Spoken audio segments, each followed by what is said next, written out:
to the Blu-Review. Today we are talking about Risky Business from Warner Home Entertainment. Risky Business was a risky proposition in 1983. It was a serious teen comedy. More American Gigolo, Taxi Driver than necessarily Porky's or 16 Candles. It did star Tom Cruise in his breakout role. If you don't know what Risky Business is, basically Tom Cruise is a teenager who's never been laid, and he spends most of his life worrying about what's going to happen with his future. Did he score high enough on his SATs? Is he going to get into a good college? Blah, blah, blah, blah. One day his friend is over at his house, who's been trying to convince him to sort of just cut loose, and as a joke orders him a prostitute.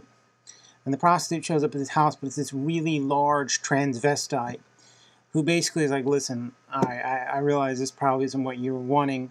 And he gives him the number of Rebecca De Mornay, who shows up at his house, and they get it on. The next morning, when he can't pay her the $300, she steals his mom's expensive Steuben egg. Basically, he spends the rest of the movie trying to get it back from her, and she ends up moving into his house and convincing him to start up a brothel.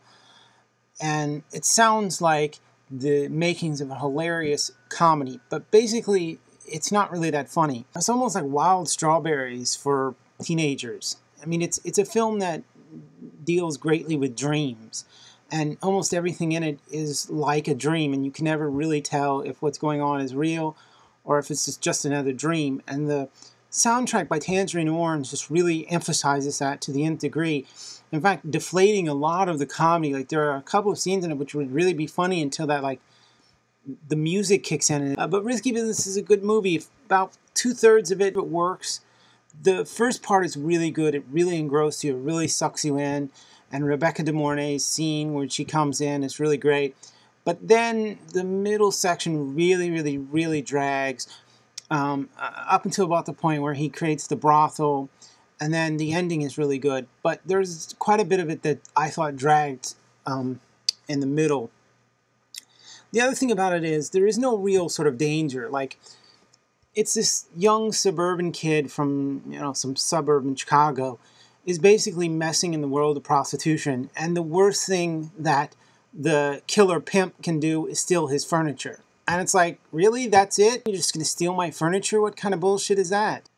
It had a really surprisingly good transfer. I wasn't expecting much, but it really did shock me, and I'm going to give that transfer about 4 stars. It had a lot of really great detail that I just wasn't expecting from this type of movie, and the cinematography is really fantastic. It's really specific, and there's a lot of things that are really great about Risky Business, even if you don't necessarily care for the movie that much. And the soundtrack, sounded really good. So overall, I would recommend you check out Risky Business. If it's certainly one of your favorite movies, you're not going to be disappointed in it. I was really pleasantly surprised with how great Warner Brothers has done with this transfer. That's it. Peace.